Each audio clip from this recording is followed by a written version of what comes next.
नमस्कार। इस प्रोग्राम में आपका बहुत बहुत अभिनंदन।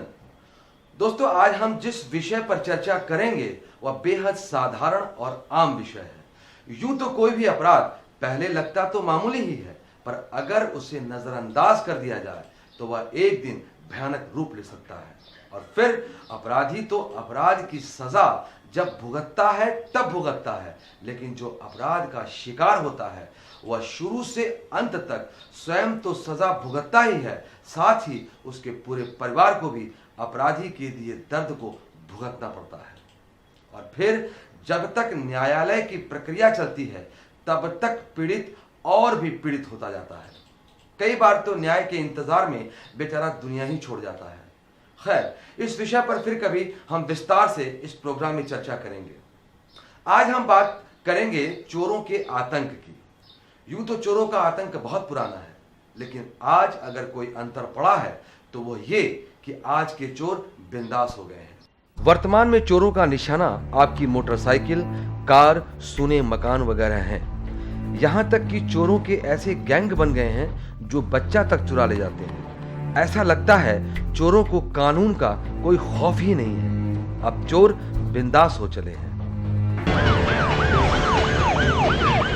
इससे पहले कि हम आज के विषय पर आगे बढ़ें, हम आपको सावधान करना चाहेंगे कि ज्यादातर चोरों का निशाना शहरों की कॉलोनियां ही होती हैं और चोरों से बचने का एक ही सूत्र है कि हम सतर्क रहें और कानूनी दायित्वों का ईमानदारी से पालन करें।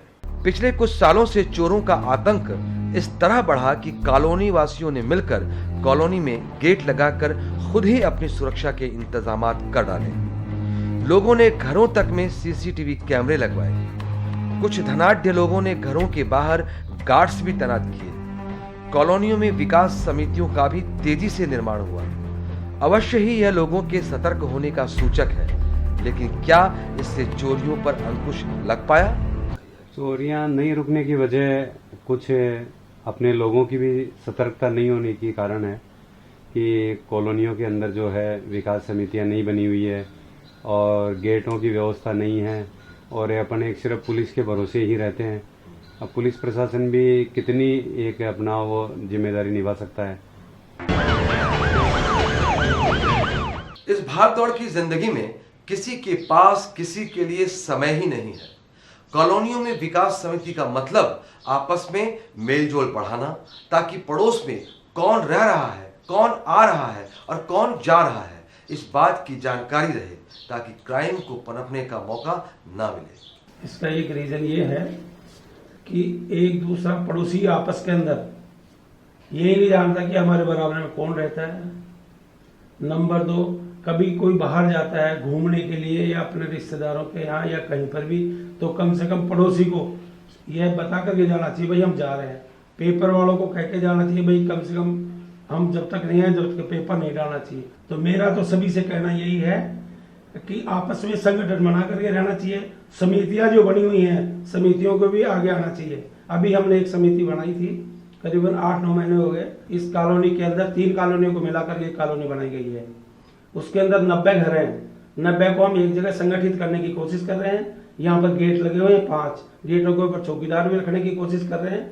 चौकीदारों के होने से थोड़ा बहुत रुकाव आएगा चोरी के अंदर। कुल मिलाकर हमने चोरों से बचने के तमाम इंतजाम तो कर लिए, घरों की दीवारें भी ऊंची कर ली, कुत्ते पालकर गेट के बाहर कुत्तों से सावधान के बोर्ड भी लगा दिए, लेकिन क्या इतना काफी है? जी नहीं।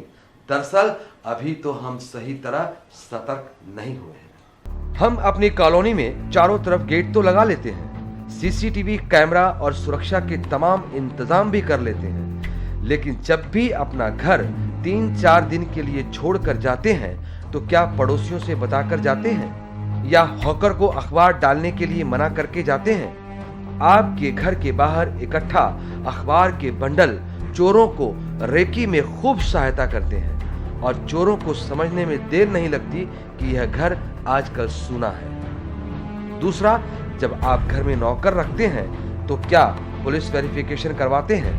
हाल ही में पुलिस ने जब इस चोर को पकड़ा तो इसने बताया कि यह किस प्रकार रेकी करता था।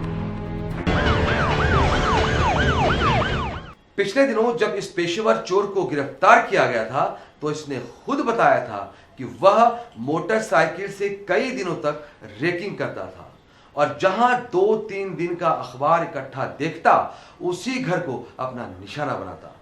लेकिन इस वारदात के एक दिन पहले शहर में एक ऐसी वारदात को अंजाम दिया गया जिसने लोगों के दिलों में दहशत पैदा करने के साथ साथ लोगों को थाने जाकर पुलिस वेरिफिकेशन कराने के लिए मजबूर कर दिया।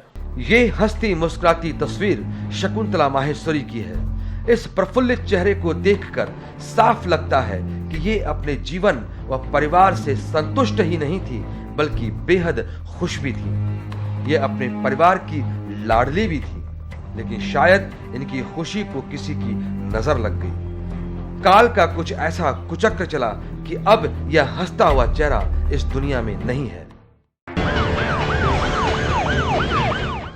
दरअसल इस घटना की शुरुआत मुंबई में ही हो गई थी।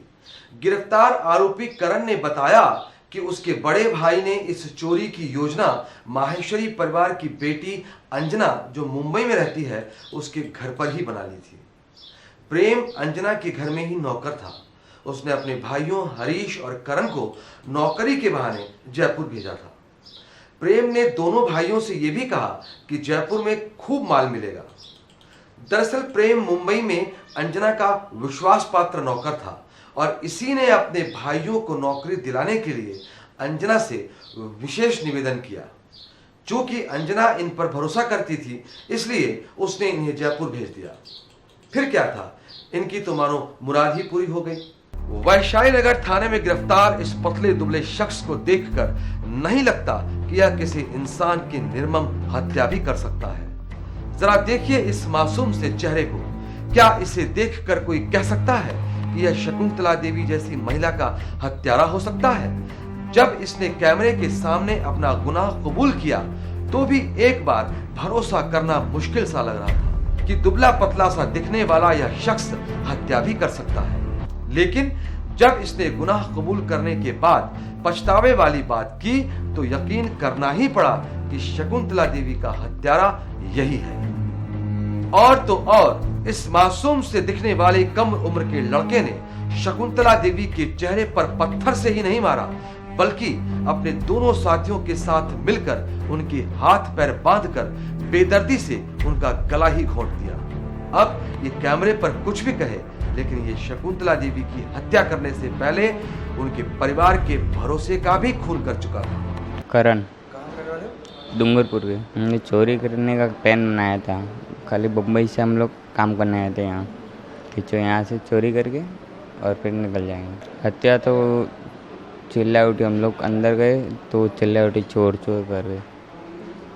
इस वजह से इसकी हत्या हो गई हमारा। एक पत्थर मारा और फिर उसका मुंह दबा दिया और गला घोट दिया।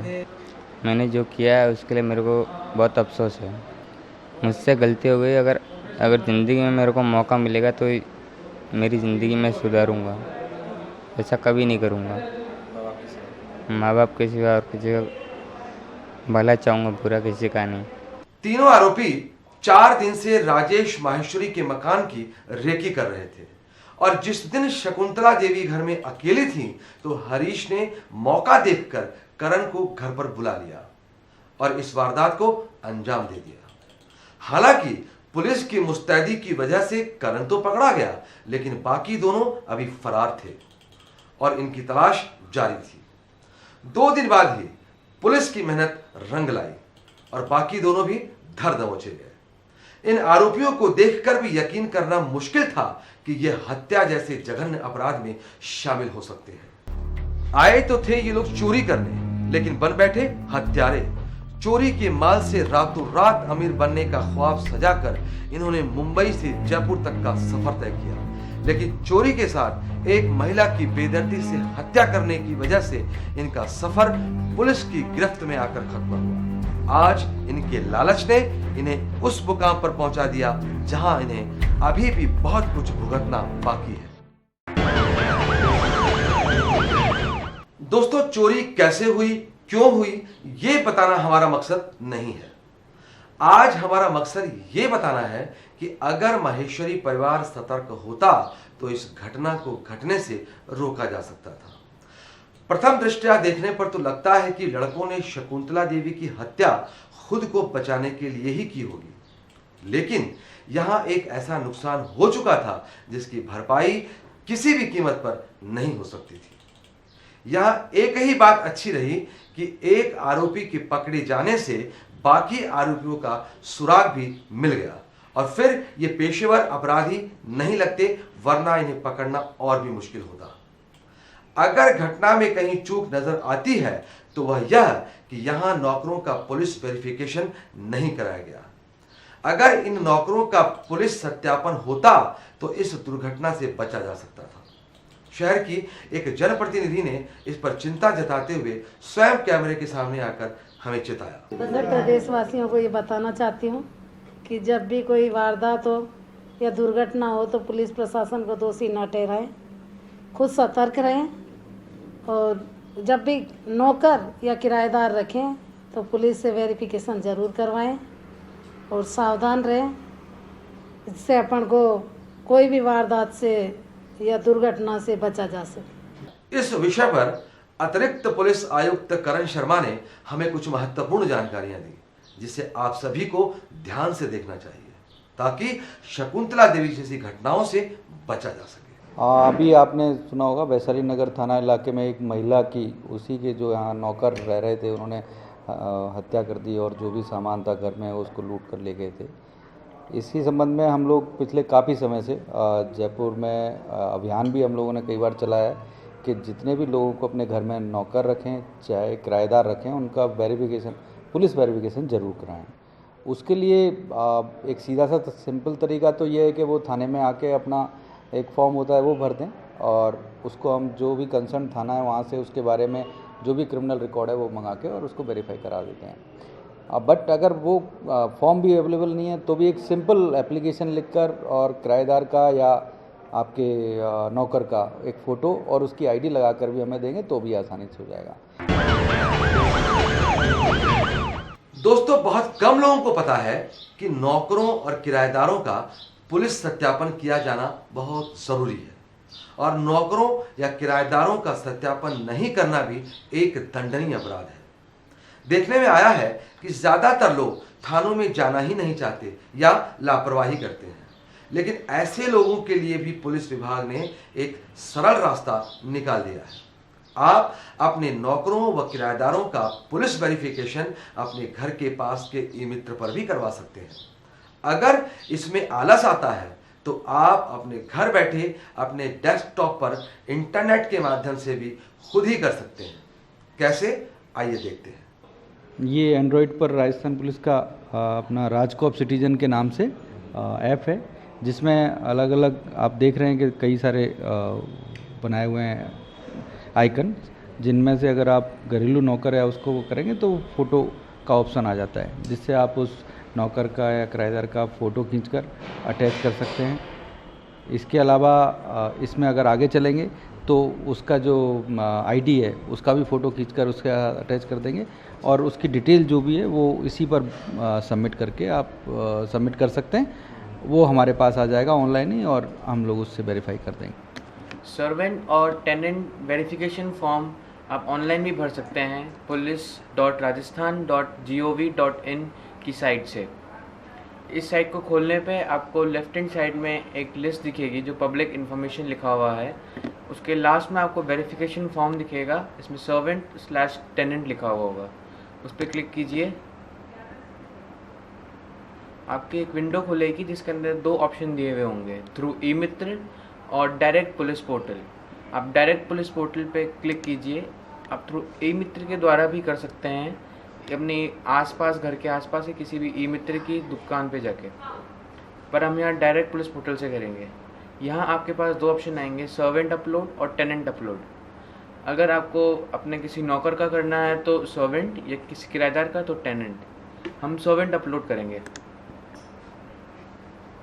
यहाँ उसको क्लिक करने पे हमारे पास एक पूरा फॉर्म खुलता है जिसके अंदर जो इन्फॉर्मेशन देनी होती है सर्वेंट की आप टाइप कर सकते हैं, जैसे servant name, photo ID, gender, date of birth known or not known, caste, father's name, servant state, servant police district, servant police station और एम्प्लॉयर डिटेल्स, कि हम एम्प्लॉयर डिटेल्स वो डिटेल्स हमारी होंगी जो हम दे रहे हैं।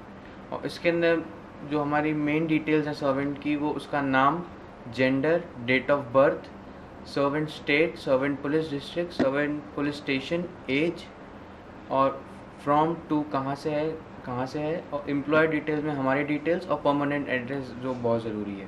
तो बहुत आसान है करना, पर करने की ज़रूरत है। मैं तो सभी लोगों से अपील करूंगा कि जो भी आप नौकर रखें, ड्राइवर रखें या किराएदार रखें, उसका पुलिस वेरिफिकेशन जरूर कराएं, जिससे इस तरह की घटनाएं हैं उनको रोका जा सके। अभी हम आपके लिए इस बारे में जानकारी इकट्ठा कर ही रहे थे कि क्षिप्रापत थाने में हमें एक और वारदात की खबर आई। यह खबर थोड़ी चौंकाने वाली थी। आइए यह खबर सुनते हैं क्षिप्रापत थाना इंचार्ज की जुबानी। मानसरोवर रिको इंडस्ट्रियल एरिया में CAFS नाम की एक कंपनी है जो हाउस कीपिंग का काम करती है और एयरपोर्ट और अन्य संस्थानों को फूड सप्लाई करती है तैयार करवा के। इसको हाउस कीपिंग के सफाई कर्मचारियों की और कुछ इंटरनल अपने कंपनी में कर्मचारियों की आवश्यकता थी। इसके लिए इन्होंने एक ऐड दिया। तो एक पेंटा सर्विसेज का मालिक है धर्मेंद्र सिंह ने और उसके एक साथी है राजेश, इन्होंने उनसे संपर्क किया कि हम आपको हाउस कीपिंग के लिए एम्प्लॉय दे देंगे। कंपनी को इन्होंने 12-13 एम्प्लॉयों की लिस्ट दी। तो कंपनी ने कहा कि हमें कैरेक्टर सर्टिफिकेट चाहिएगा, पुलिस से कैरेक्टर सर्टिफिकेट करवा के दीजिए इनका, कहीं कोई मुकदमा पेंडिंग नहीं है या और कोई बात तो नहीं है, लोग नीट एंड क्लीन है। इन लोगों ने क्या किया, पुलिस से संपर्क करने की बजाय विभिन्न क्षेत्र जयपुर में अलग अलग जगह रहने वाले थे, कंप्यूटर से ऑनलाइन डाउनलोड किया, उसको वर्ड में टाइप करके प्रिंट लिया, उसके फोटोकॉपी कराई, खुद नहीं एम्प्लॉयों के नाम भरे, अपने एक साथी दूसरे, उसके मार्फत इन्होंने भरतपुर से एक शील्ड बनवाई फर्जी थाना अधिकारी क्षिप्रापत के नाम की। जिस लड़के से बनवाई थी वो धर्मवीर है, उसको भी अरेस्ट किया हमने। इन लोगों ने फर्जी शील्ड लगाई, नाम पते भरे और थाना अधिकारी के साइन करके कंपनी में दे दिए CAFS मानसरोवर में। जब उसको ये डाउट हुआ कि कहीं ये लोग अलग अलग जगह के रहने वाले हैं, कोई आदर्श नगर का है तो क्षिप्रापत इंचार्ज दे ही नहीं सकता उसका, तो उसने हमसे संपर्क किया। हमने देखे तो फौज रूप से तैयार किए हुए थे सारे। उसके बाद हमने उसको केस कराने के लिए सजेस्ट किया, तो उन्होंने थाने में केस दर्ज कराया। हमने तीनों आरोपी राजेश, धर्मेंद्र और धर्मवीर को अरेस्ट किया है। इनसे इस घटना ने हमें आपको और सतर्क करने का मौका दे दिया कि आप पुलिस वेरिफिकेशन भी हर किसी से हर जगह ना कराएं। यह एक महत्वपूर्ण कानूनी प्रक्रिया है। इस प्रकार के दस्तावेज बेहद महत्व रखते हैं। इस प्रकार के दस्तावेज की कीमत इन दोनों जनों को समझ में आ गई थी, इसलिए इन दोनों ने क्षिप्रापत थाना अधिकारी के नाम की नकली सील बनाकर थाना अधिकारी के नकली हस्ताक्षर कर खुद ही पुलिस वेरिफिकेशन जारी करने शुरू कर दिए थे। लेकिन एक कंपनी के मालिक को जब इनके बनाए दस्तावेज पर शक हुआ तो उसने थाना अधिकारी से वेरीफाई किया कि क्या यह वेरिफिकेशन सही है, लेकिन थाना अधिकारी ने ऐसा कोई दस्तावेज जारी नहीं किया था, इसलिए पुलिस को इन्हें गिरफ्तार करना ही पड़ा। इसी तरह घनश्याम नाम के इस पेशेवर ने 5 महीने में 14 वारदातों को अंजाम दे डाला। चोरी करने से पहले यह बाइक से इलाके की रेकी करता और जिस घर के बाहर 2-3 दिन के अखबार इकट्ठे देखता उसी घर को यह अपना निशाना बना लेता। घनश्याम जब नाबालिग था तो यह बाल सुधार गृह में भी रहकर आया था। इस बार भी गिरफ्तार होने से पहले यह 5 साल की जेल काट चुका था और 15 महीने बाद ही 14 वारदातों को अंजाम दे चुका था। दरअसल हम आपको यह बताना चाहते हैं कि घर पर कुत्ते पालने, गार्ड रखने, कॉलोनियों में गेट लगाने या CCTV कैमरा लगाने से पहले जरूरी है घर में रखे नौकरों और किराएदारों का पुलिस वेरिफिकेशन कराया जाए। आजकल सरकार ने एरिया वाइज कुछ लोगों को CLG मेंबर के रूप में नियुक्तियां दी हुई हैं, जो जनता व पुलिस के बीच में एक सेतु का काम करते हैं। आप इनसे भी मदद ले सकते हैं। ऐसे ही एक CLG मेंबर ने हमें बताया। हमारे श्यामनगर थाने में अभी CLG मीटिंग हुई थी मेंबर्स की। उसमें डिस्कस हुआ था कि जिनके घरों में CCTV कैमरे लगे हुए हैं वो अपना एक कैमरा बाहर की तरफ भी लगा दें, तो अगर कोई वारदात होती है तो CCTV कैमरे में वो आ जाएगा।